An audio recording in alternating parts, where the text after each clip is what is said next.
Hello, everyone. Welcome.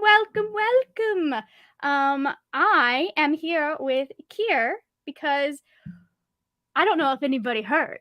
But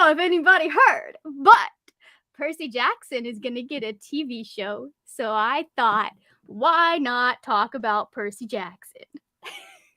Okay, I'm going to be honest. This was Cal's idea. He was like, you should do a live show on Percy Jackson and the TV show. And I said, you're a genius. So, anyways, Kier, do you want to go ahead real quick and just introduce yourself, introduce your channel, all of that good stuff?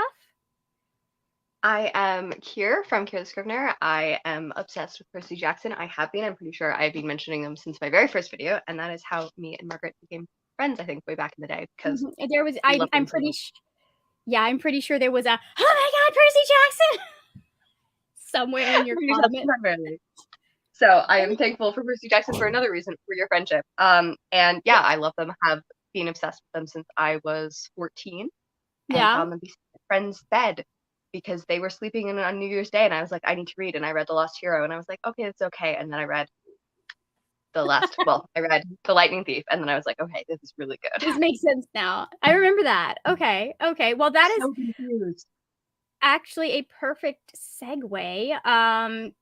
So what has your experience with Percy Jackson been like? What was it like reading that series for the first time? I loved it. Well, it was weird because I had read The Lost Hero first. So I knew pretty much every spoiler. And like I didn't know exactly what happened to Luke, but like I knew Luke was dead. I knew all of these things. I also didn't meet Percy. I like met Annabeth and all of that before I met. She's the important one anyways. Exactly, right? So, well, I love Annabeth, yeah. And I met like Nico being referenced off screen and stuff like that. So it was a very strange thing. And then I really just I think I read all of them within like a week, and I just loved them so much. So I did something similar, I think. So I discovered Percy Jackson in college. I've always been like really, really into Greek mythology. We have a really beat up version of D'Aulaire's Greek mythology downstairs that was like, I think I've read that thing 100 times because I was always going through it. And so I'd heard of Percy Jackson. This is pre-booktube. I'd heard of Percy Jackson. And I saw that the movie was coming out. And so my dad used to get points. So he would give me a $50 Barnes & Noble gift card. And I was like, okay, I'm going to go get the Percy Jackson series. Funny story. When I was checking that out, I met one of my dear friends in college. Amazing. Yes. Percy Jackson, my best friend, like all of us had like a little book club. And when the things were going on, we were just like fantasizing and comparing notes the whole time. It was great. Yeah. I remember her telling me in the bookstore, like, this is really good. I'm glad you're getting it. Because there's only one Barnes & Noble in Gainesville. And then a couple of months later, she walks in with the Red Pyramid. And I'm like, oh my God, it's Rick Riordan. And that was the beginning of our friendship. Because she would come in with these giant binders for her books. And so we started talking about all that. But long story short, I found Percy Jackson in a time when I was in my final semester of college. And I had been doing so many literature courses and other things because I was a theater major and I loved reading. So I was like, why not do all of these Victorian lit courses? And then they make you read, like, half of the books they make you read are depressing. You know, Victorian literature is very funny. And like, it's funny because like we read Persuasion, which I absolutely loved. And then I had to read Mill on the Floss or whatever it is by George Eliot. And Thomas Hardy, the funniest comics in the world. I had to read two Thomas Hardy books in two separate Victorian. I actually really like Thomas Hardy, but he is very depressing. And it was, I mean, he's a good writer, but it was one of those things that like Tess of d'Urberville's is sad. And then the next one we had to read Jude the Obscure, and that was sadder. So at this point, I'd forgotten why I liked reading. I'd forgotten why I liked writing. And so I pick up the Percy Jackson books and I go, oh, that's right. Reading is fun. I flew through the first 3. I was like, okay, I'm going to go get book 4 from the bookstore. And in the bookstore, because it had taken me a little bit of time to read books 1, 2, and 3. In the bookstore, I have Battle of the Labyrinth in my hand and Last Olympian in my other hand. And I'm like, you know, I'm in it's the last semester. I'm probably not going to get to this right away. So this can wait till next paycheck. And I took the Battle of the Labyrinth home and I finished it in like 24 hours. And I finished it at 9:55. Barnes & Noble closes at 10. And you had to run. No, I knew I was more than 5 minutes away. So I was like, okay, I'll have to get it after school tomorrow. So I immediately went to get it after school. And then I sat in Barnes & Noble and had to read for like an hour and a half because my car broke down. Was it fate or was it actually a car breakdown? You know, like you needed the time. Yeah, it was my car broke down so many times that semester. I have PTSD. Understandable. Like, hard stuff is terrible. I still when that thing just like barely stutters, I'm like, oh my god. But yeah, I living in the winter climate, it's terrible. Yeah, I sat in that Barnes & Noble waiting for the tow truck, and it took him like an hour to get there. And then I had to wait as they were working on my car and trying to figure out what was wrong because they couldn't figure. So I finished The Last Olympian again within 24 hours. I underestimated the power of Perkabath. But like it was the first experience I'd had with reading because I'd known about Perkabath for a very long time because I was on DeviantArt. I'm one of those fandom olds. I don't know if anyone remembers Burge, but she had some of the best on DeviantArt like fandom drawings. Like just she did so many other fandoms that I was into, and so obviously I found Percy Jackson through her. But I definitely was in that era where I was more on like the music video things, like when people would like take the fan art and make videos. I did that with anime. Yeah, and I would like watch series because I'd watched like things of them and got invested in the couple before I ever watched the series, and then I was like, I have to wait until like season 4 or something for this. What the heck? That is how I find so many TV shows. Like you have to have like the good shipping in it. Once Upon a Time is an anomaly because I watched that because I'd seen her in House. But a lot of the animes I watched, a lot of the TV shows I have picked up, I watched after the fact, like Bones, one of my favorite TV shows ever. Yeah, I love Lost Friends because I found like, and I think it's still on YouTube, like a clip of all of the best Booth and Bones moments. Yeah, and then of course I had to wait. Collections. Yeah, and then I had to wait. Oh no, that's not what I did. I forgot that one. We tuned in to watch House, and Bones came on right before House. Yeah. And we caught the last like 10 minutes of the episode where Booth gets shot. That's a dramatic way to start. Yes, while Tempe's singing. And I was just like, oh, I have to watch the next episode. And that's how I got into Bones. And my friend was so mad at me because she's like, I've been trying to get you into this for so long, and you're just going to start with the 3rd season. So Julie also says that Percy Jackson was the reason that she got back into reading after college. Yeah, I mean, like that's exactly it. I started reading and I realized reading was fun again. Yep. And that was something like college just kills your. Yep. It does. It really does. And I think like if I went back, I would probably do things differently. I would have branched out more. But at that time I was like, oh yeah, I like Victorian lit. It's fun. And I love writing the papers for this stuff. Just maybe we I'm still jealous that like I didn't take an undergrad in English or something because I didn't take any literature classes and I think I loved it. But I got in like after my 2nd or 3rd year. I guess I'd had a really hard year and I was like living in the city when all my friends had like left, and I was like, okay, I just need to start reading again. And that's how I discovered BookTube. So I was like, I needed that kind of like something. I'd been like writing papers for 2 years and it was awful and all of those things. So yeah. I kind of got like Percy Jackson is almost it wouldn't be a live show with Kier if the phone did not fall. The issue is that I now actually have a little stand. Oh my goodness. I used to forever use my books, but I actually leveled up it a little bit. Now? I have a tripod. But what happened was I touched my books, and with such violence that the tripod got sitting behind it. There's the thing. Anyways, I was like this little dyslexic ADHD kid that didn't know how to read for the longest time. Like I didn't know how to read until about 11 or 12, and I was still real struggling at this point, like just reading barely ever.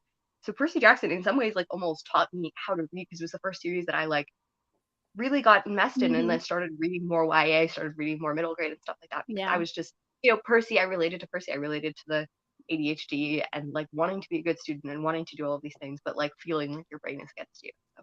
Yeah, I had a friend when I was in school, when I was one of my homeschool friends, she had dyslexia. And it took her a while to finally get into reading as well. Like her sister was always a big reader. I was a big reader. Our other friends were big readers. And it was hard for her until she found something that she was like, oh, I'm invested in this. And so I think she found it was like a ballet series or something. So I was like, this is fun to read, even if it takes more work. Well, the thing is, I'd always actually like loved stories because I have phonetic dyslexia, which is not the popular dyslexic, which means I can't sound out words.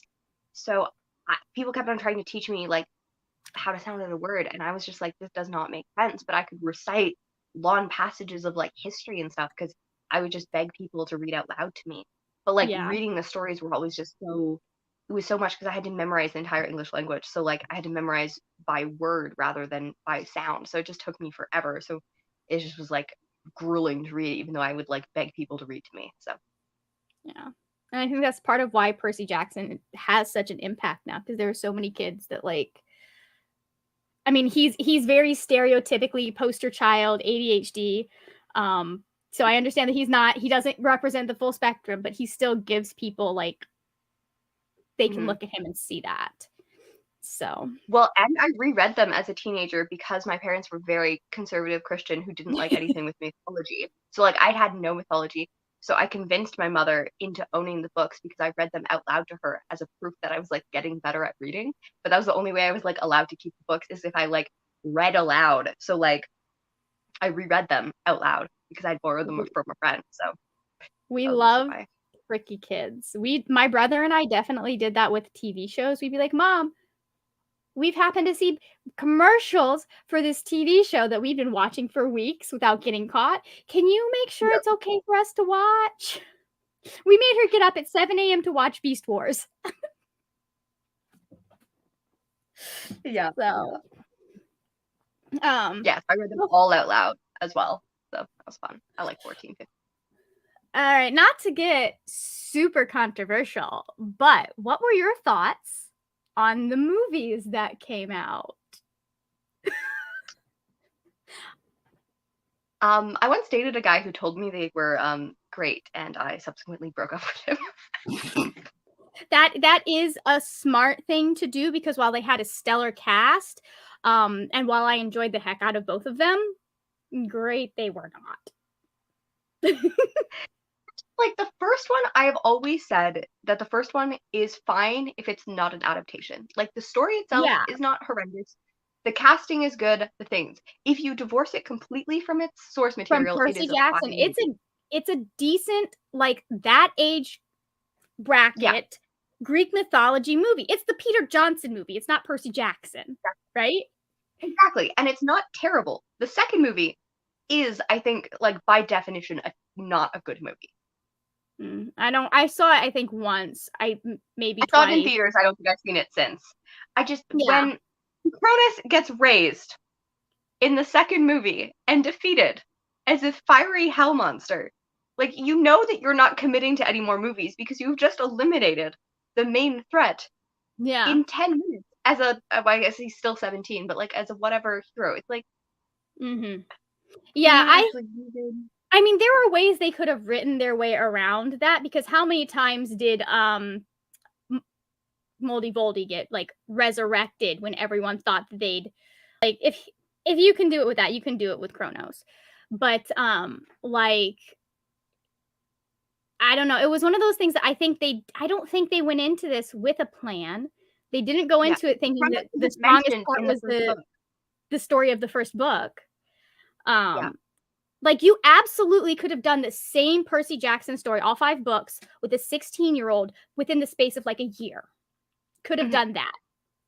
There are absolutely things they could have done with the timeline, and I understand that aging actors up, and Allie Carter has talked about this, aging actors or aging characters up does give you a wider pool and make it easier to film things. So I understand when people do that, especially if we're looking at like, because one of her books, it's high society was the one they were talking about, making them early college or in college instead of in high school. And she's like, there's nothing in that story that says high school, and aging them up gives them a wider pool and they can work with adults. So they don't have to worry about like, are they overworking Child kids? labor laws. Yeah, they don't have to worry about that. Yeah. Which, and I think all of us loved Logan Lerman. Like, he did look like how I had imagined Percy. No?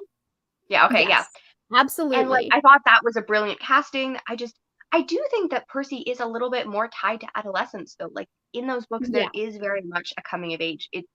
His insecurities and his things like work very well in a 12-year-old body more than a 16-year-old body. Well, it's about the journey of him going from 12 to 16, and that makes sense. I mean, like that's not. I still like that. Yeah, I think when you are working 12-year-olds for this series. Yes, and they have said that. Like, I think when you're working with older cast, though, you need to age Percy up because so I'm wearing the musical shirt because this is the best adaptation of Percy Jackson. I don't care how good the TV show is. This is the best. And it is also it is the best musical I've ever seen on stage. Yeah. It's that good. And I can sit down and break that down with y'all another time. But like he was playing him, like I watched the musical thinking, okay, we're going as like they're about 16. That makes sense because it's adults. It's like having a cast full of children is very hard, especially on Broadway, especially if it's something that's going to tour. Yeah. So apparently they were still trying to be like 12, and I was like, no, that's really? A terrible idea when you're using adults. Because I was like,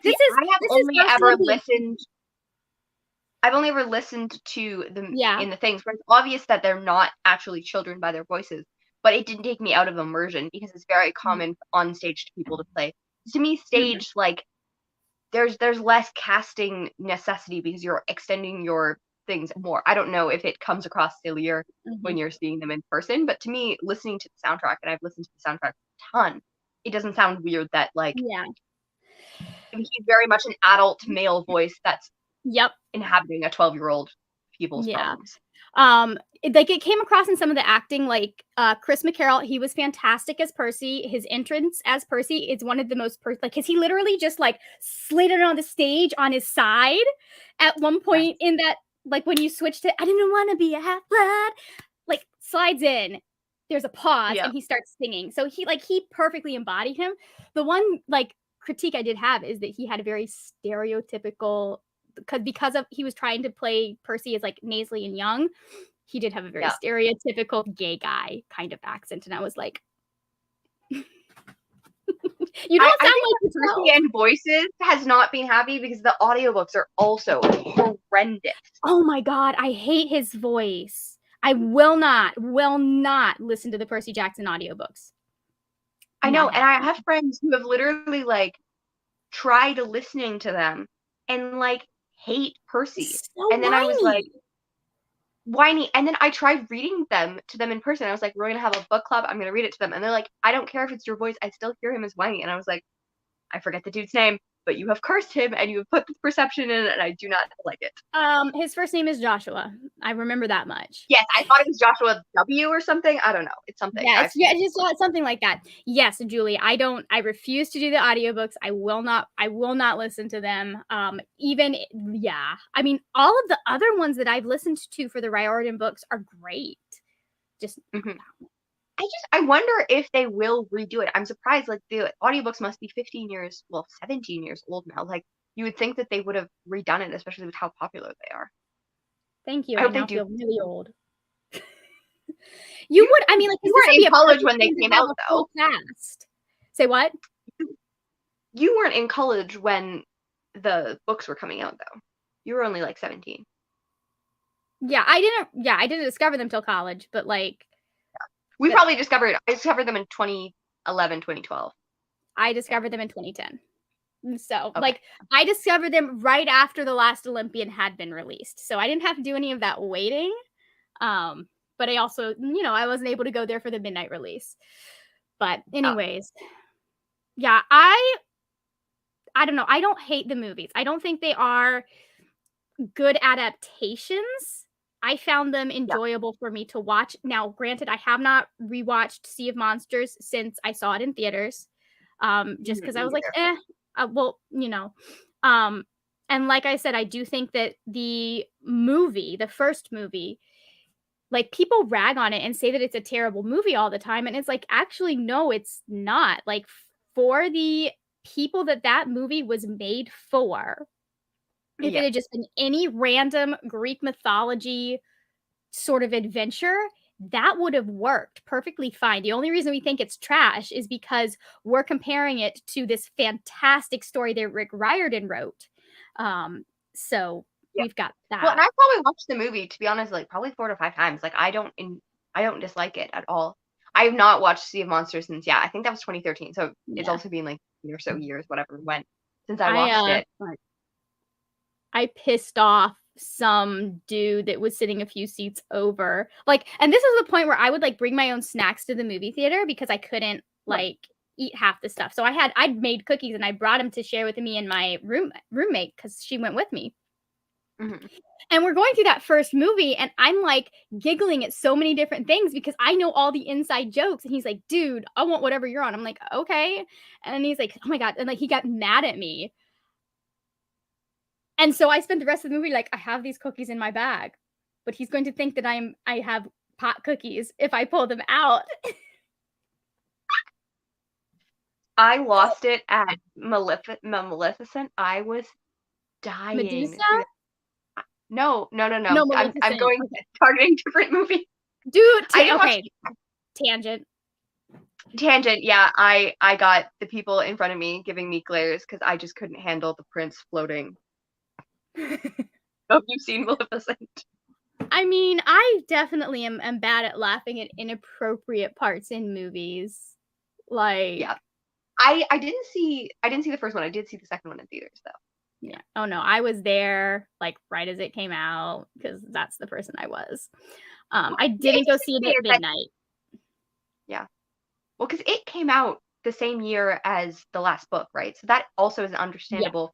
Where like they were probably writing it when the first 3 books had only come out, which don't have as much of like they definitely have the leading things, but you're not quite aware of what the final plot is, Of how what much everything's gonna important be. everything is, right? So it's one of those things that's interesting in regards to that. It's less so the fact that it has less of the things building toward the conclusion and is more of a fun romp, I think is completely understandable. Yeah, yeah, and especially because, like, they didn't I mean, that is a good point, I didn't even think about that they probably because usually filming wraps, like, a year out from when the movie is filmed, so they probably would have started writing that script when Just Lightning Thief was out. Interesting. Interesting, I hadn't thought of that before. So, okay, so how excited are you that we are getting a Disney Plus TV show? I am so excited. I really hope, like, as long as it is good and not on like the corny side of Disney Plus. I feel like there's 2 sides of Disney Plus. So I think here's the thing. I think we have to keep in mind that they are going for, or I The feel that they're children. probably going to be going for the Disney Channel type audience. Mhm. Not to But say Disney Channel has not had some bops. well, So they're definitely going to be aiming for the middle grade, like younger YA audience. but have you just seen the trailer for Miss Marvel? I Like, have I know it's not. being approved. Okay, I think that you should watch that because that is definitely it is the first PG. Actually, it's the first. It had like things. It's the first PG Disney Plus Marvel release, and it has that energy and that like beautiful, like it's funny and sincere when also being silly and like going Mhm. into the teenage life. But it's geared toward children, but it's not Or cringy geared toward children. You know what I mean? mhm. Yeah, And I yeah. think that that would be a really good vibe. Yeah, and I think a lot of the time, the things that make TV shows cringy is when they're trying to pretend to be something that they're not. Like, Yeah. you'll see When you'll they're see trying to be superhero weirdly shows that are funny. like, "We're not campy," while being campy because Yeah. it is a superhero there are dudes in tights. What you just gotta lean not saying you can't be serious, but you gotta lean into what you were given. Well, and the thing is, I don't want it. I don't want Percy Jackson for teenagers. I don't want Percy Jackson Yeah, for adults. I want Percy Jackson for kids. I just want it be for kids in the way that it's for kids. You know, when sometimes adults try to think that they're writing for try to kids and they try to really do write for that. kids. That's kind of what I'm worried about a little bit. But I think like, you know, Rick is very much involved in it and is good at that, Yes, like writing for kids in a way that is for kids, not talking down to he's children. he's really good at writing for that middle grade, younger YA audience. He's Yeah. also good at writing for adult audiences. And basically, I he haven't writes read the his other same book. story. I've read the first one, Big Red Tequila. Big Red Tequila. I know how to say that word, and it's Tequila. really funny. Yeah, because it's Spanish. It's Oh, tequila. Yeah. oh. I have only ever saw like the TIQ and just filled in the rest and never actually read the proper title. Yeah, it's QUI, and that always is a K key Ah. sound. Anyways, it's basically Percy Jackson as an adult. Is Yes, basically and what he it said that is both of them without are the based on him and ADHD. his wife. Yeah. Are they? I didn't I thought realize that's that. what you Okay. told me. I know that Annabeth and Percy, like Annabeth is based on Yeah, his wife, and you can tell he thinks his wife is the best person in the world by the way he writes Annabeth. I love it. which is very nice. People loving love is my favorite. And people like Yeah. respecting their partner. Great. Yeah. Yes, I absolutely adore that, and I love that she's getting involved in stuff. Mhm. So that's fun, and I'd like to say, I wonder if the boys are getting involved at all because I know they're both adults at this point. Yeah, So yeah, yeah. Yeah, I think they're not even like, yeah. I think yeah, they're one of them is early the same early age as Percy. 20s. No, I think Yeah. they're like late 20s now. Because I think they're like 93-ish, because that's how old Percy would be. Yes. Yes. Yeah. Um. So like, yeah, around 30. Yeah, that makes sense because Percy's only a few I years think younger than I Haley am. wrote, because I think Haley wrote, right? Haley, his son, wrote part of some of the supplemental things in the like House of Hades and stuff like that, which would have been like, you know, like 7, 8 years ago when he was like around Possibly. 20 or so. Yeah. Yeah, I don't remember. I just know like the story about he wrote it. And yeah, that makes sense that he would have written it when his son was that age because it's rough. It is. I work in a psychiatrist office and a therapist office, and it is rough for people trying to get help for their kids that have ADHD and trying to get schools to listen and all of that. We had a school call and try to get because they suspected the child's mother of busing him in so he could go to a better school.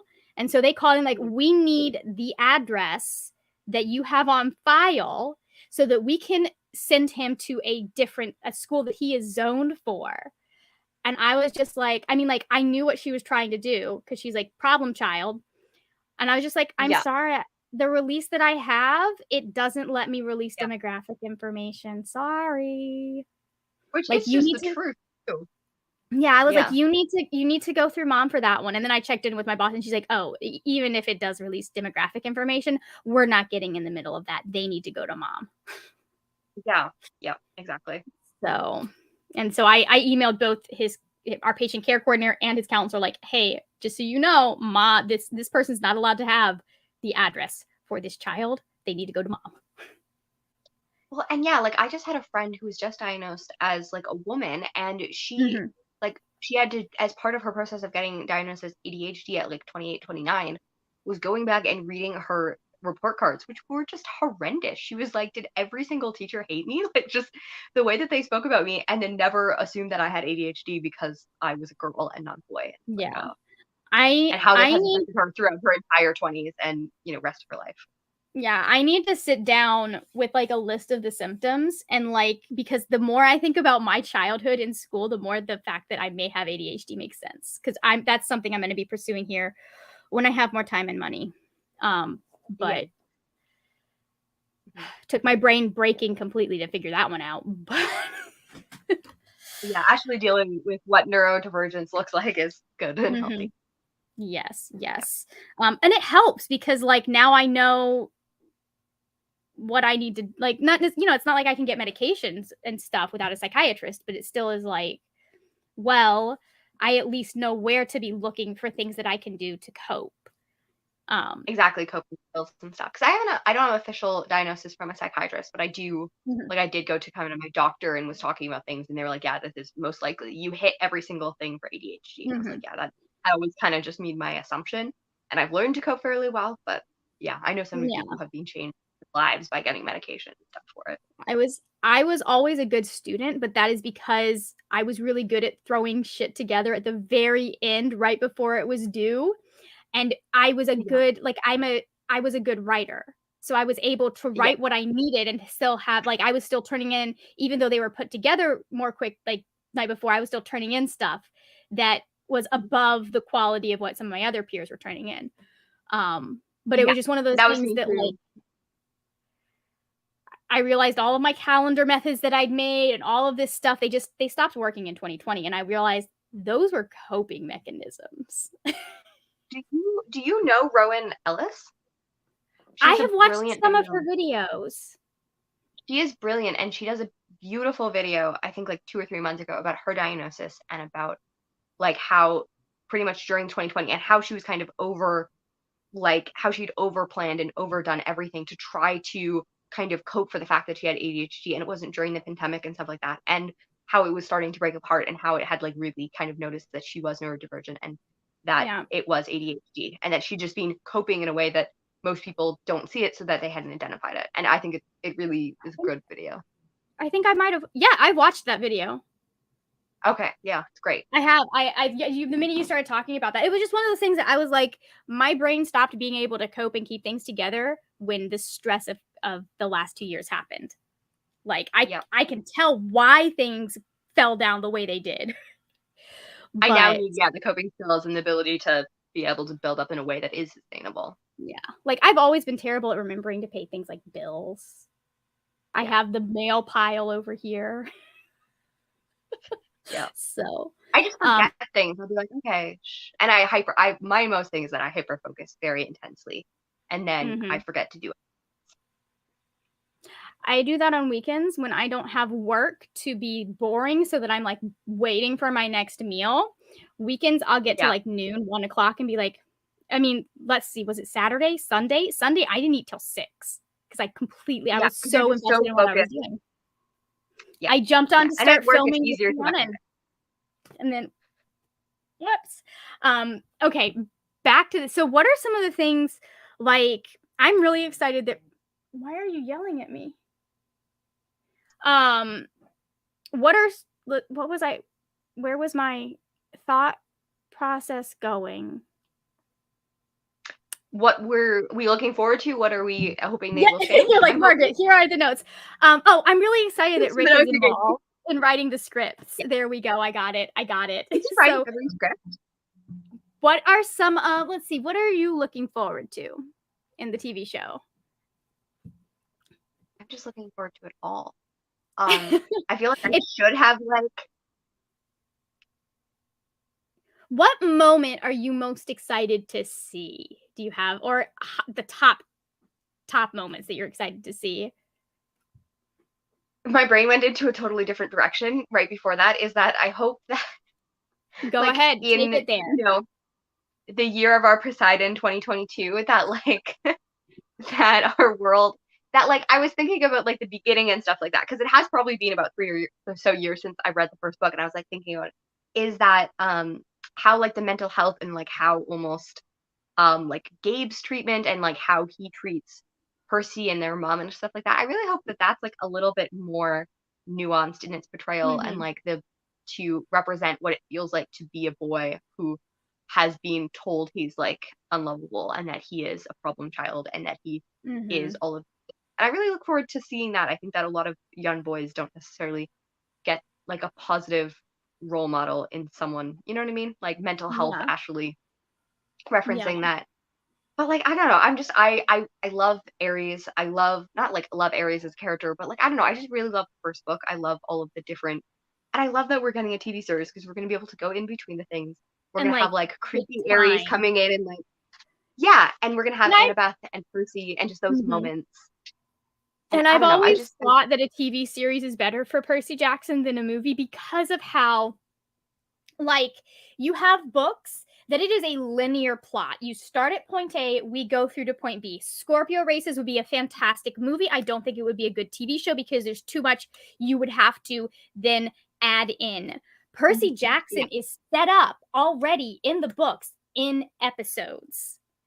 So Exactly. like, well, and if you need more time, you can add more Clarice, you can add more Luke, you can add more references to Thalia or more references to add more Annabeth. More Annabeth, yes, or like the Stoll brothers, or like these characters that become a little bit more significant in later things, like Charlie and my goodness, Sierra, that's not her name.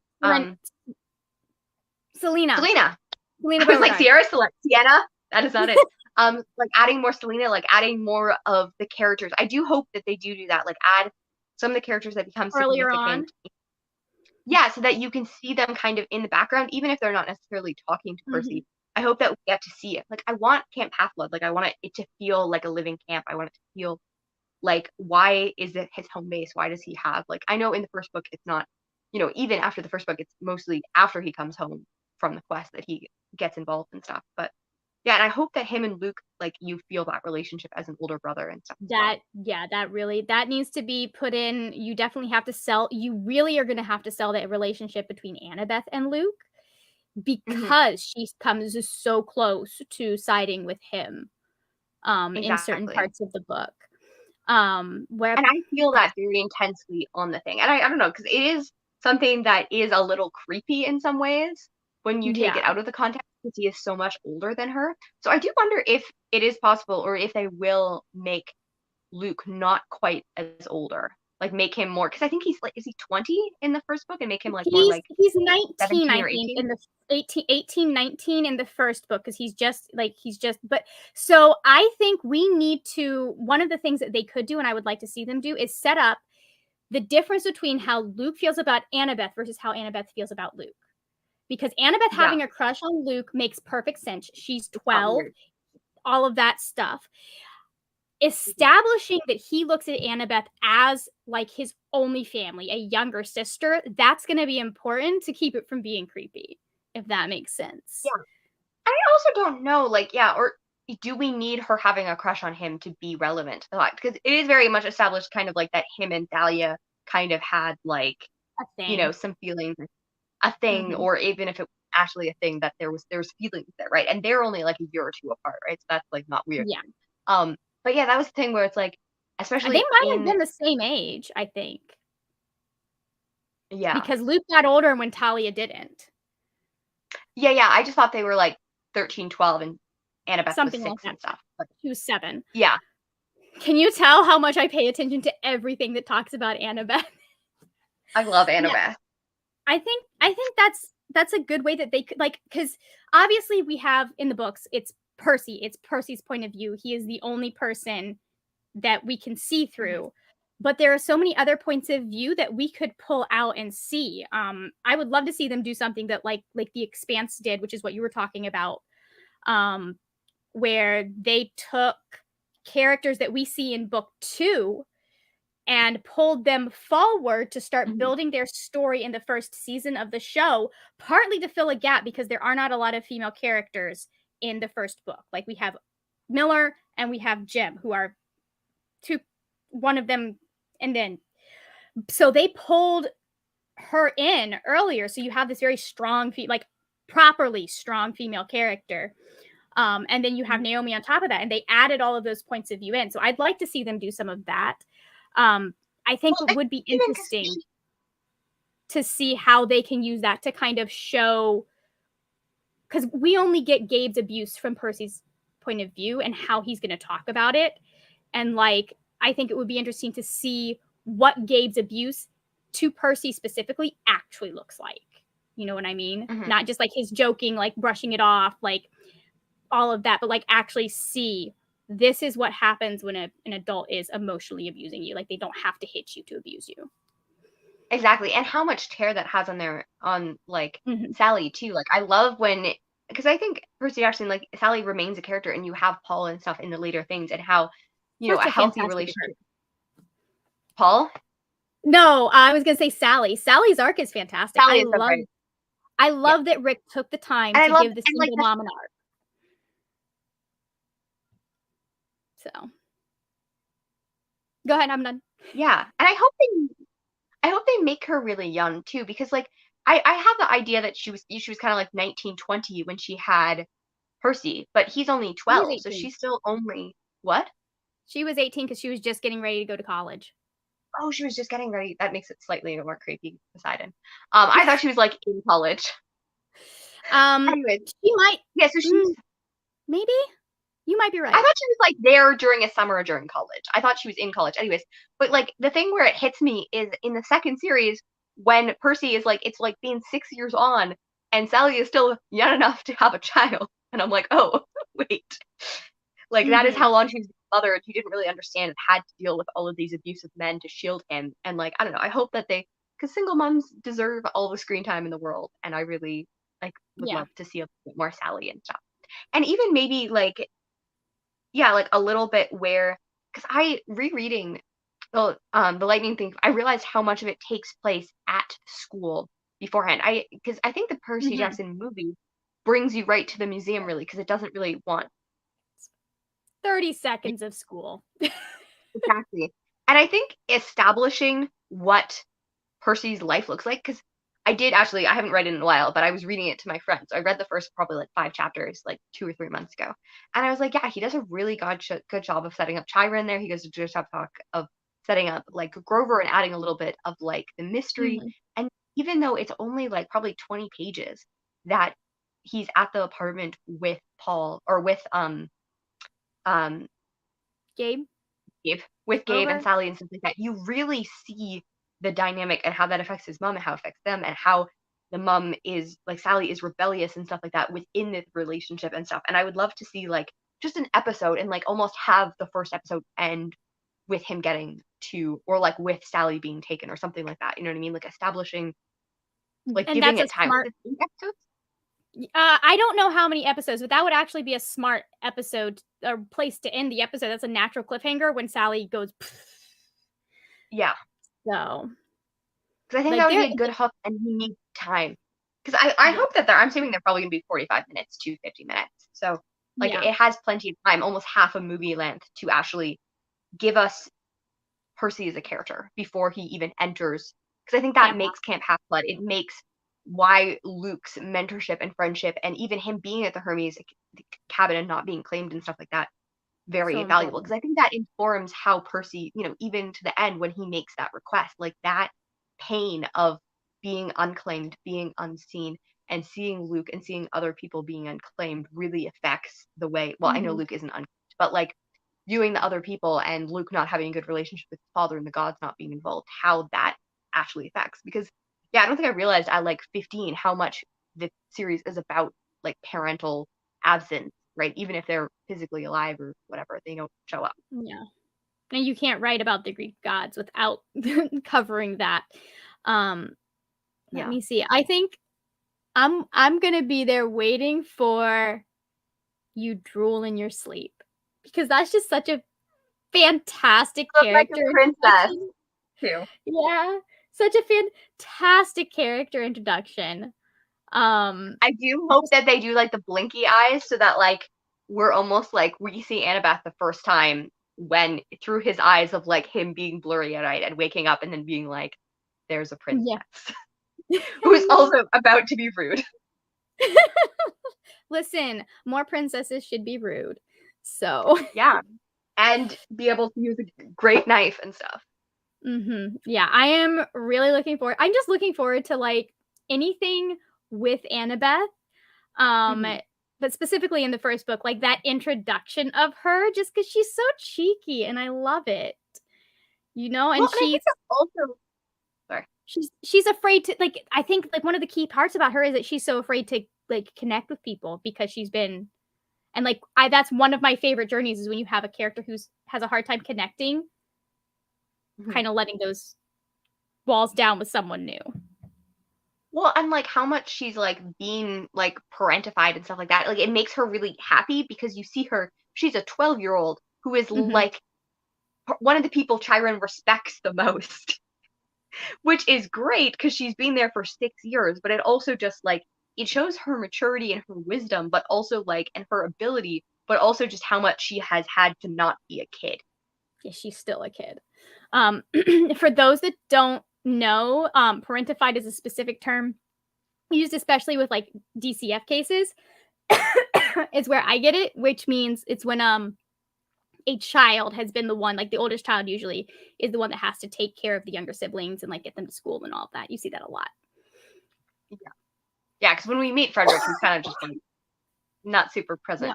But I do like the fact that as she gets older too, she is able to have a relationship with her father that's better, even if it's Yeah. not the parent relationship that she needed, right? Well, it's interesting because as we go into the books, I think we really see the fact that Annabeth was 6 when these things happened and that she may not have been getting the full story because Mhm. it's a really interesting moment when you get into the Titan's curse and we're Mhm. meeting Annabeth's stepmom and all of this stuff and she's very welcoming. She's very excited to like have them there and she's totally cool. And so like Annabeth clearly was picking up on something, but what Annabeth was picking up on may not have been what she thought she was picking up on. That might have been just as much about Annabeth as it was about the adults, if that makes Well, and sense. I see it more as, yeah, like I think it's a great example of how there can be trauma without like Mhm. really the parents like I think the father, like Frederick Chase, mostly his main issue is that he's kind of not Scatterbrain. like yeah, he's scatterbrained, which isn't a character flaw. Like it's something that like it doesn't make you a bad Mhm. person, but it can make you a bad father, especially if you're a single father and he doesn't necessarily have the ability to always focus on her in the ways that he needs to, right? And it's a little bit neglect, but also just a lot of like overlooking, right? And then there's the Mhm. 6-year-old, and I kind of have the idea that his wife has the ability to make him a little bit more on task. Like they complement Mhm. themselves in a way that is better, and that meant that he was a better father to her 2 younger brothers because of the fact that they worked better as a Mhm. team than he could as a single father, right? Which is gonna make you feel crappy, right? Yeah. And you also have to keep in mind that, like, I think when she ran away, the boys were like 2. And that's Yeah. like you're in the throes of when the child needs you the most. So Annabeth already being like this child who was left on Frederick's door, um, already kind of having like who knows, maybe her dad made an offhand comment that she heard, maybe her stepmom made an offhand comment, and it was like one of those things that she took to heart and kept with her. Whereas the Mhm. adult was like, I really shouldn't have said that, and like there was a discussion, like you don't know, but like Mhm. she's coming right off of a place where her younger brothers have to be kind of the center of attention because they literally are dependent on the adults. Like they cannot take care of themselves. Well, and I think that there's an element to that as well. Like it is often, I think, a little bit harder for single fathers who are raising kids from infancy by themselves because, well, it happens with the things, but if I get the idea that Frederick would not be the best educated on how to raise a child, and like even if like Sally was Mhm. unprepared and stuff like that, there is a natural intimacy and stuff like that if you're carrying that child and stuff like that, and you Mhm. have time to know and prepare for that child, even if it's unexpected. When Frederick Whereas just had a baby drop on his like it's not like he had like, oh crap, I'm pregnant, I can figure out what the heck I want to do with this kid and plan. It's like, no, there is a child here with a woman I didn't even suddenly have sex with, right? Like, there is no expectation of this. He's just like, and he's not she's probably like, the here, best a equipped. gift. Yeah, right. And not to at all excuse the fact that he should probably have done a little bit more work, but I kind of, given what he kind of his character, it doesn't shock me that you know he He was a can little be shocked. negligent without, yeah, to be a little shocked and not to have that natural ability to be like, okay, this is a child, not to, obviously adoption and stuff like that is really important, but when people adopt kids, they plan to adopt kids, they plan on doing that work, right? He When didn't. you adopt, typically, unless you end up with a foster situation that you weren't expecting, but typically when you're adopting, like it's years before you actually get the child a lot of the time. Yeah, and if it's So foster care, you're still planning and prepping yourself as a yeah. person to take a child into your home, right? And like Frederick Mhm. did not have any of those prepared, right? So yeah. Yeah. Hey, Brianna. Thank you for stopping in. Let's see. Julie says, I need to make Annabeth back at 12. In my brain, they are both full adults and been through all their shit. Yeah, I know. I'm the same way. Like, they are adults, and I wish that more series crossed from middle grade. Like we could follow them throughout their whole lives. Because like Rick could be writing about them for the rest of their lives, and I'd just be like, yeah, okay, when's the next book coming out, sir? Yeah, I'll be there, front of the line. Yeah.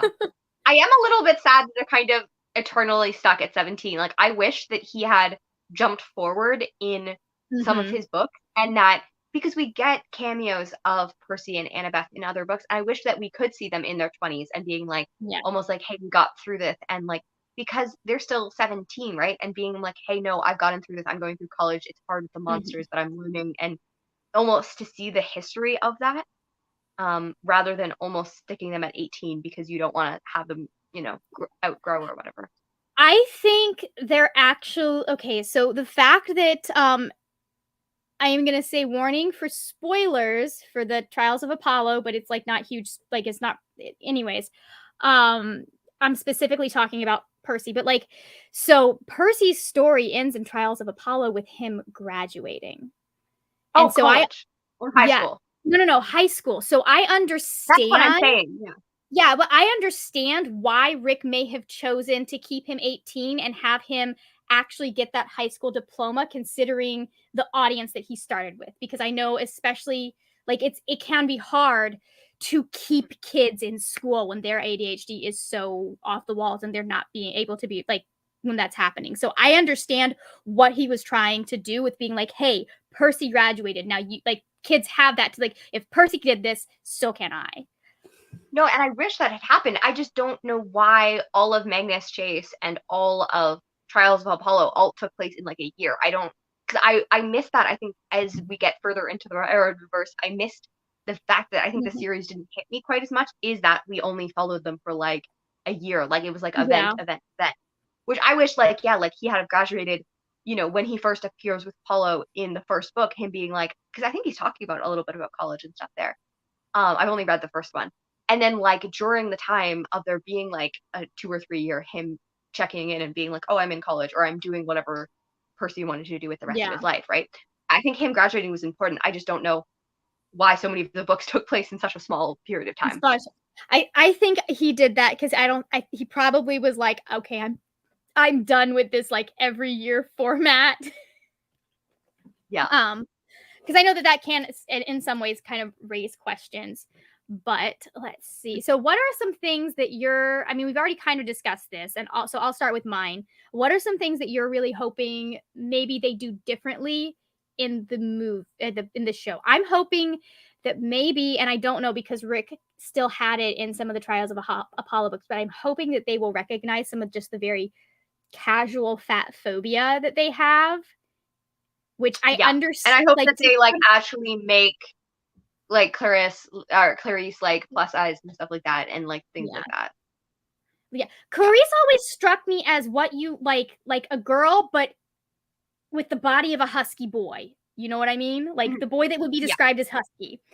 But like, because like you in the Percy Jackson series, continually you're seeing like fatness being equated with evil because you see it with Gabe, you see it with all of these other characters, and I understand to some extent why that happened because that was a very middle grade trope, especially and then prominent in the 2000s.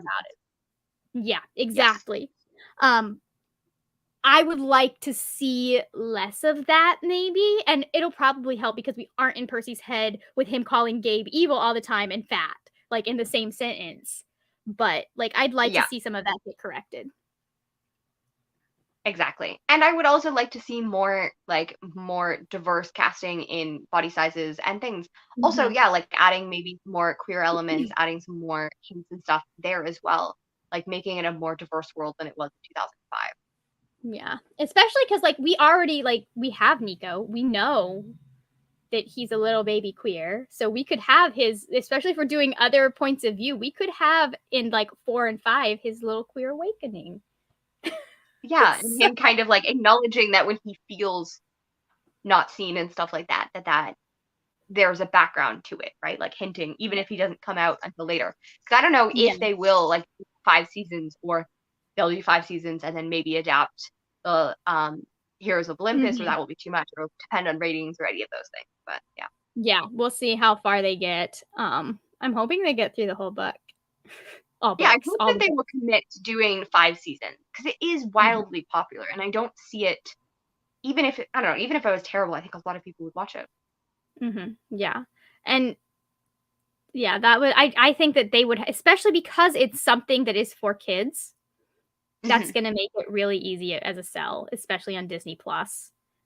Hmm. Um, How comfortable would you be with like what is your kind of margin for adaptability? Like how much would things being changed matter to you? Like I know that's a bad question probably, but like okay, how I get much what you're could saying. they change without ticking you off or like making you a little irritated? So here is the thing with me and adaptations. I am not Hmm. looking for them to do a one-to-one transfer of book to screen because these are two different mediums. Adjustments have to be made. You have to change things. Like there is in the fourth series of The Expanse, they have to cut out an entire plot line Hmm. because that would have been way too difficult for them to do on a limited TV series like that. Hmm. Like there's just stuff you can do in books that you can't do in movies because you don't have a budget with a book, at least not when you're writing the thing. So for me, it's more important to keep the spirit of the thing than it is to keep every single event. So if Yeah. we're still like if it is, it could be like a Princess Bride situation where the book and the movie are kind of different, like they're the same story but they're kind of different, but William Goldman was involved in both of them, so they both still Mhm. feel like they're still both very much the same Mhm. story. um Yes. And you so don't have to have events. To me, spirit is so much more important. Yeah. yeah, to me that is important. I think that Rick had a certain number of pages he needed to make. So you can Mhm. definitely take a step back and go, okay, what is actually important to this story? What are we trying to tell? Mhm. Um Now I still think it would be a good cash cow for them to do all 5 seasons and to do the Mhm. books as faithfully as possible just because Would yeah. you know, people are going to be coming back to these because these books are not going away. They're one of the most like best-selling books, I think, like, Yeah. you know. Would Yeah, you and be upset if they changed the character directory of any of the characters or things like that though? Like even because like they're not gonna keep the events, but like let's say they decide that someone is going a different direction. Would that bother you? I would have to see what direction they would take it, if that makes sense. Because it could be a Yeah. case of, of them going, okay, well, this is something that, why are you getting lighter? It, yeah, that is very, and I do actually, there are a couple of things from the book that I wish they'd kept in the movie, but for the most part, they are equal in my mind. I do wish we kept a little bit of the commentary on war for Howl, but Julie's pointing out it could be as different as Howl's book and Howl's movie as long as it feels the same. I can still love it, and I think that is very much because Howl's Moving Castle was perfect for Studio Ghibli, like absolutely perfect. I would have to Yeah. see what the trajectory is because if there is a purpose behind altering that character's trajectory and they're trying to do something and they do it well, I can be okay with it versus if they're just like, well, we were trying to cut corners or they do it poorly or it ruins some characterization. Like I'm more interested in the characters being true to themselves than following the exact journey that they have in the books.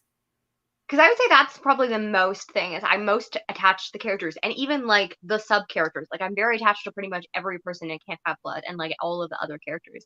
Not as Mm-hmm. much the villains, like they can switch up them a little bit, but like I feel like I yeah, if they don't include events or they switch events, that doesn't really bother me as much as if they keep the spirit of the characters. Which again, saying that someone, goes in a slightly different direction. But if they were like, and Charlie is actually bad, or like I don't know, or something like that. Yeah, see, that would be a silly thing to do. Like Yeah. ruin him, like to do um like so like you could consider like the 100 did a fantastic job of taking the characters in the situation and creating something that in my opinion was better written than the books until the last season where they And completely your lost who characters the never character. got together. Yeah, well that's too, well it's not even that, like I could have handled um the characters not getting together.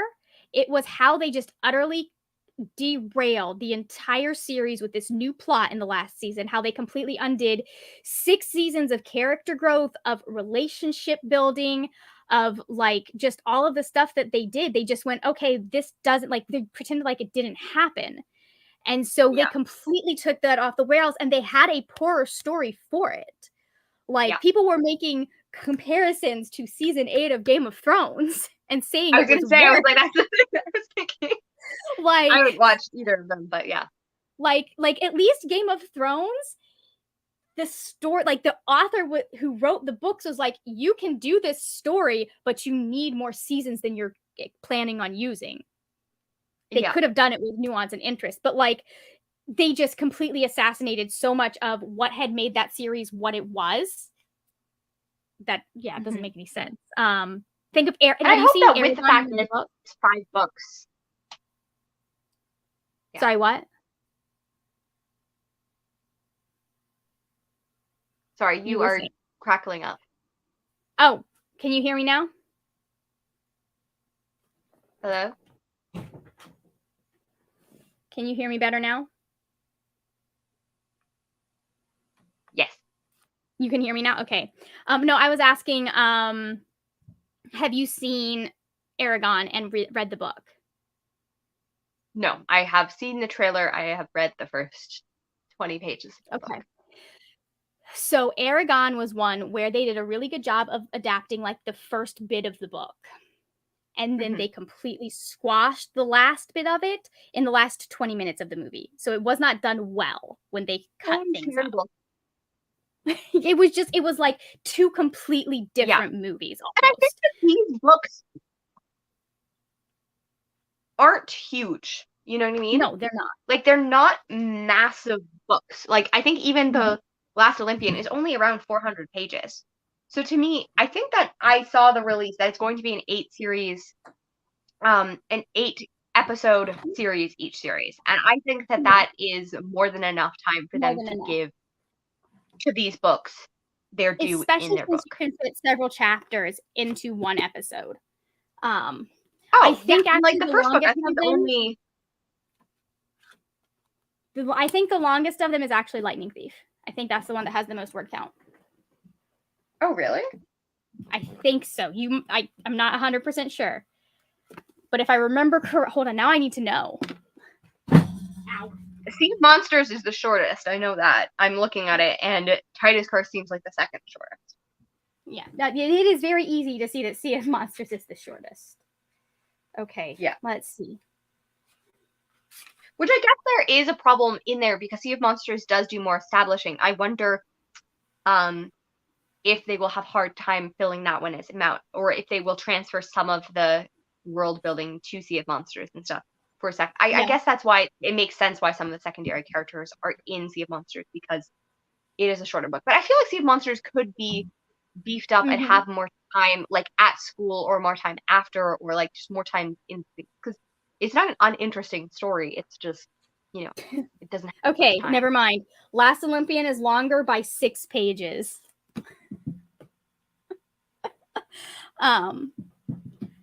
Yeah, Last Olympian was always my favorite, but I think Battle of the Labyrinth is winning out. So good, right? The Titan's Curse was like my favorite. It was like the revelation, but I feel like the Titan's Curse works less good on like the reveals and stuff like that. Don't work quite as well on reread. Although Talia's end will just still always make me have such emotions, like her scene when she gives up the prophecy and stuff. It just makes me emotional every single time. It's very good. Poor Percy, though.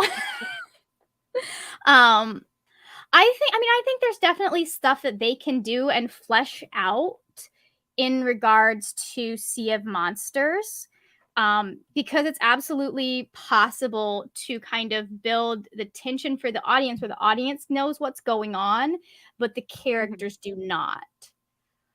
Like, that's a stressful thing. Yeah. That's the thing that will have you pausing the audiobook and going, I can't deal with this right now. Bye. Yeah, and I looked it up. It is 8 episodes per season, so I feel like that's a good plan. Yeah, I'm hoping, like I said, because like we have seen the way that it pays off adapting the entire series, you know?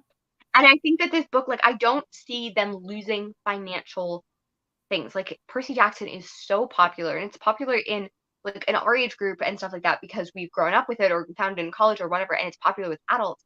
But, like, also, like, it's popular with teens and will be popular with, like, preteens and stuff like that who have endless hours. Like, you have just so much more It time in your life, it right? To works. be It obsessed works over a thing. for, like, Yeah. I mean, because Rick is so clever as a writer, it works for every age range, in my opinion, because he's able to craft sentences. Like, he is someone that I feel was aware when he was writing this that parents would be reading this to their children. And so he has stuff Well, in and he there. wrote it as a story to his children, and he took Yeah. inspiration from being a teacher himself. Like, I'm sure he had his own sons, but he was a teacher who heard, I'm sure, lots of books and the complaints about books or the pluses of books, right? Yeah. Yeah. Like, you can definitely see parent or children's authors who are like, yeah, I know the parents are going to be the ones reading this to the kid probably. So, like, let's put some stuff in there for them. Also, I do think that children can handle, like, there are certain things children handle better than adults in books. It doesn't freak them out as much just because they don't understand as well. So exactly. Like, there's, and being able to play with that level of making something terrifying to an adult, but also, not so terrifying that a child couldn't read it. Yeah. I do wonder, with the, like, the CGI and stuff like that, and how the monsters. I do hope they do more, like, practical stuff with things, because most of the monsters, like, a lot of them are humans, or I hope it doesn't, like, feel too. I feel like I hope you get that feeling of those scenes. Yeah, I think it's going to depend, because I think that you can do a really good job with CGI and making things feel like they are, like, they're interacting with each other and all of that stuff, but you also have to consider, like, budget stuff and, like, I do think that Disney does lean more towards at least having, like with Bucky's arm, where it's something that is on his arm. They're not putting a green sleeve on his arm. And then they add the CGI on top of it to add a little bit of realism to enhance it. Well, So I think that most of the monsters you can do that with. Like, they're not, like, some of them are animals and stuff, like the bull and stuff, but a lot of them are humans or are human-like, right? Where I feel like it would be easier. And I hope that, like, to me, Percy and why his fighting and stuff work is because, well, and I also hope that they keep the element of how much Percy relies on Annabeth, how much he relies on Grover, and how much teamwork works in their fights, but then also how much cleverness and stuff. Because to me, the fight scenes are always great because he's learning something and he's relying on his friends and trusting them, and that they're working together as a team. And to me, I really enjoyed that. Teamwork is a key part of like the Percy Jackson man brings sword. Yeah. And also, I am emotionally connected to Riptides. They have to make a good sword looking thing. They absolutely do. They do. I just realized that this will not be a talking sword. Yeah, I know. I almost made a comment and I was like, wait, that's sort of.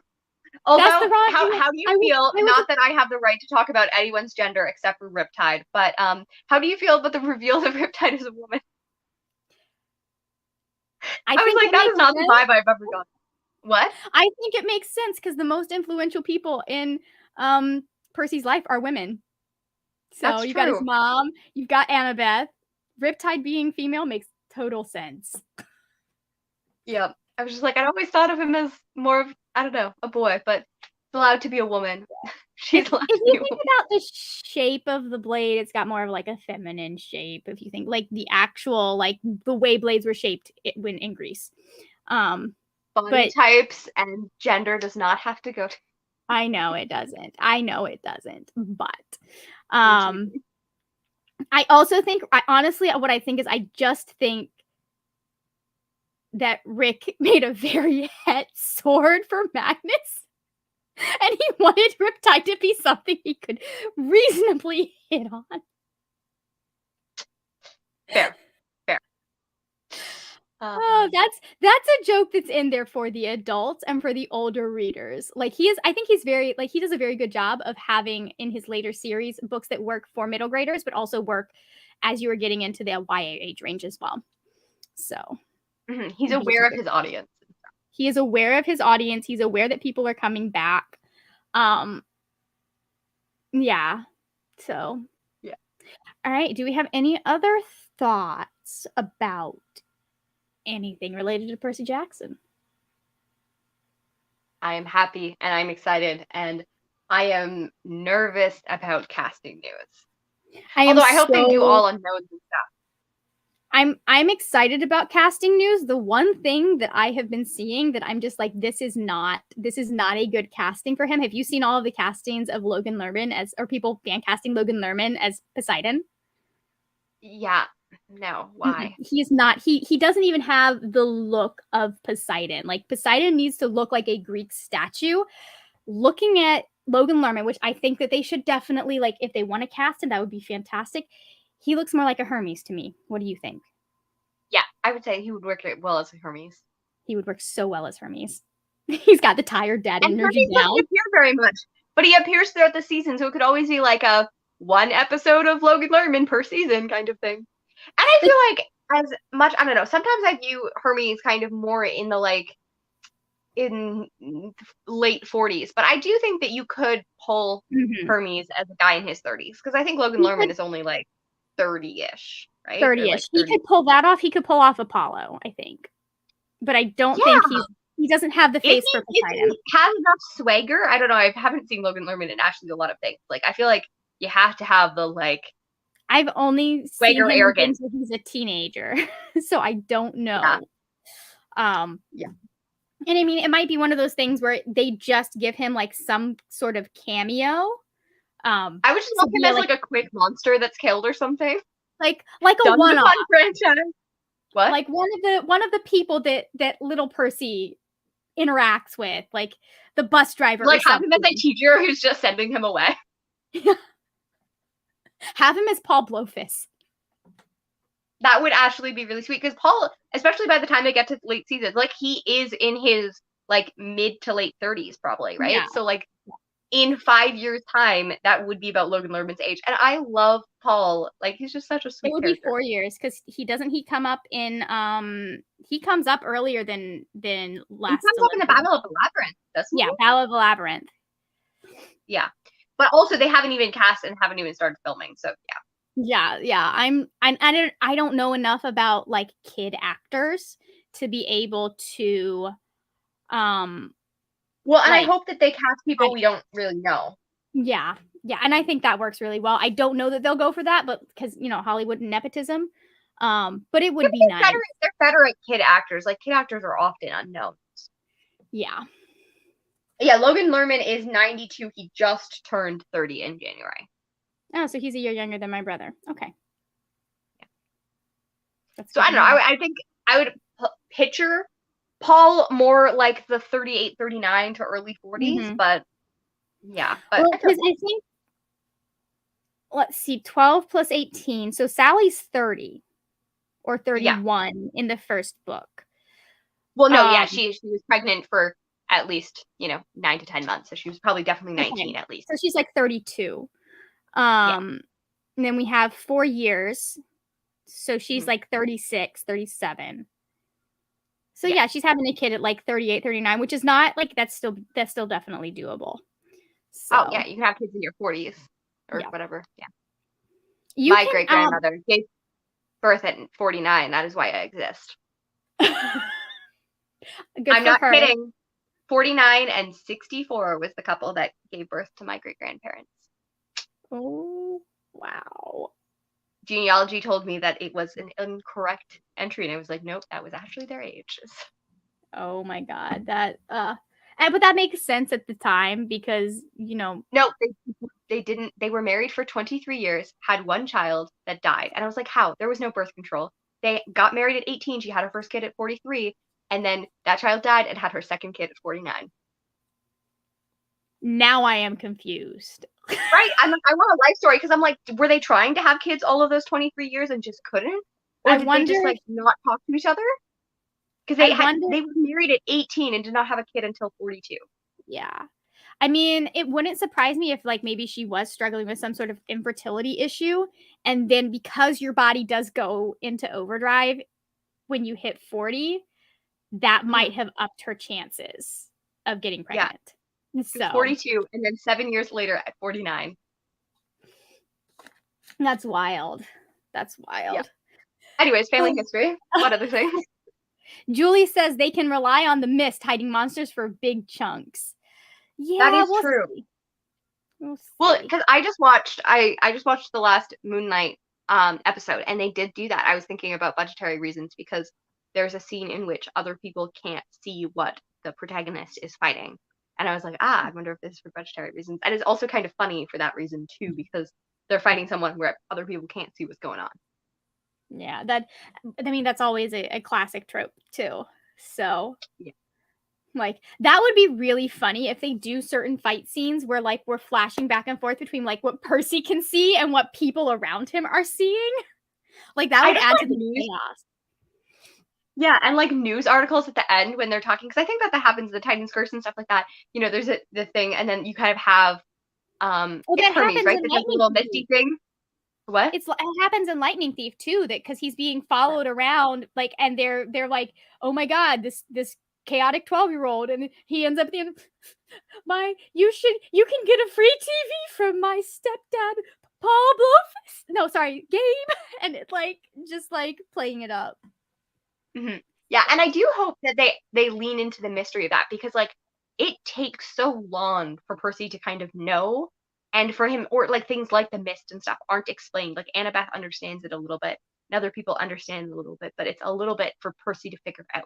And I hope they keep him in the, letting other people be more knowledgeable than him. Yeah, definitely. And that's definitely something that if they do multiple points of view, they would be able to have, like, that could still be imparted to the audience to some extent, but Percy doesn't know. That is true. Yeah. Oh, that would be really funny if that, like, one of the things that they do is they go into, well, no, because then they would have to show Luke stealing the lightning bolt. But, like, that's a scene that they could use, is like, because we don't see that in the books, but they could still use it. Anyways. Well, I think it would be cool if they could even do it where, I don't know, maybe they wouldn't, but like when Chiron is explaining and stuff like that, having flashes of people like about the fact that, cell phones are bad or other things are bad, and like having, like flashes of kind of things that are happening in the world. Yeah. Cell phones are monster magnets. Even in the year in 2022. Yeah. All right. I mean, there are some monsters that use their cell phones for nefarious purposes. So, do you have anything on your channel or that will be on your channel soon that you would like to plug? I haven't posted in like 2 weeks because it is finals. Actually, what was my last video that I posted? Let us do some things. Go talk about what you are doing first. I think it was a vlog. It was, because I watched it. Oh, thank you. Oh, and I did a book review for Don't Cry for Me, which I got very emotional. It is about a Black man and his experience of his father.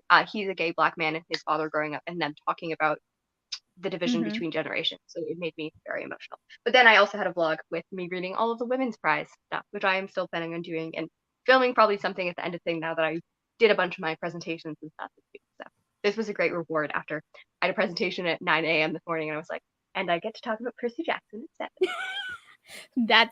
That works. My brother is finishing, he's going to be doing his thesis defense here in June or July for his PhD. So I've been hearing about the crunch.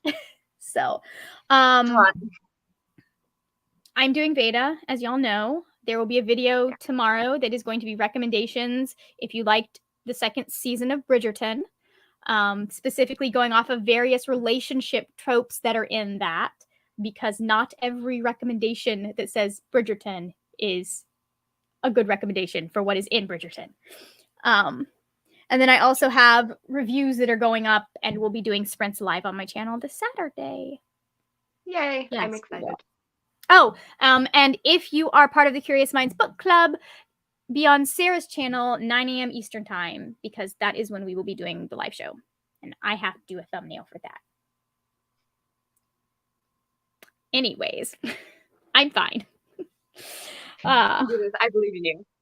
Thumbnails stress me out, man. Me too. I'm always just staring at them being like, ah. Like, I just look at them and I go, "My brain doesn't know what to do here."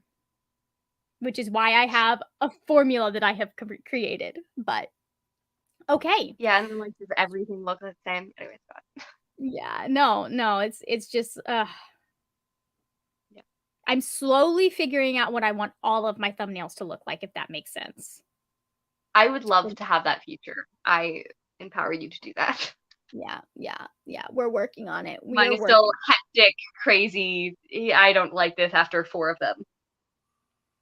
Oh, I my vlog that I put up yesterday, I sat down, I finished the editing, I had it exporting, and then I remembered I had to do the thumbnail, and my first thought was, "What if I just quit beta?" If I don't do beta, I don't have to do a thumbnail for this video. You know, you could just post a picture of yourself and just be like, it's crappy, but it's okay. But it's your face, so it's lovely. So it's okay. Yeah. Oh, no. Yeah, reading vlog thumbnails are my next project, I think, probably. I hope you do So, well. I hope so too. All right. So, that I guess is it for now. Thank Make you for sure that having me. It was very fun. you are welcome. I am going to go put a description in for this video, and there will be a link to Kier's channel. You can find her under Kier the Scrivener. And you can also find a lot of our old Demigods Anonymous videos if you want to see us talking about Percy Jackson more. We almost had the third Demigods Anonymous demigod person, but she had other responsibilities, so she was not able to join And us. we missed her dearly. I wanted to razz her about all of her thoughts. And you probably would have got more shipping stuff. I'm too analytical and not like happy enough. So Kenzie It's would have been a fine. good thing. There will be more Percy Jackson news, so we will probably do this again. I hope. I want that reunion all of the time. I miss Kenzie. Yeah. So. Like we will figure that out. But anyways, make sure you check out Kier's channel once I get all of the stuff in there. And I will see you later when we will talk about more wordy, nerdy things. Bye.